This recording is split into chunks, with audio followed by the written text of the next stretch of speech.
അർശും കുർസും തേങ്ങിപ്പോയതല്ലേ ആ റസൂലിൻ വഫാത്തിൻ്റെ നേരം. ആദ്യമായി അസ്റായീൽ കൈകൾ വിറച്ചേ ആറ്റലോരെ റൂഹെടുത്ത നേരം.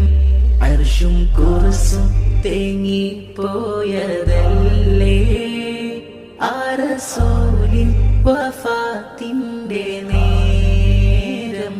ആദ്യമായി അസ്റായീൽ കൈകൾ വിറച്ചേ ആറ്റലോരെ റൂഹെടുത്ത നേരം. ആരംഭ ബാപ്പ പിരിഞ്ഞുള്ള നേരം ആറ്റൽ ഫാത്തിമ കരയുന്നോരം. ആരംഭ ബാപ്പ പിരിഞ്ഞുള്ള നേരം ആറ്റൽ ഫാത്തിമ കരയുന്നോരം. വാർത്ത കേൾക്കുന്നു മദീന മണ്ണിൽ വിങ്ങും ഹൃദയത്താൽ എത്തിക്കുടി.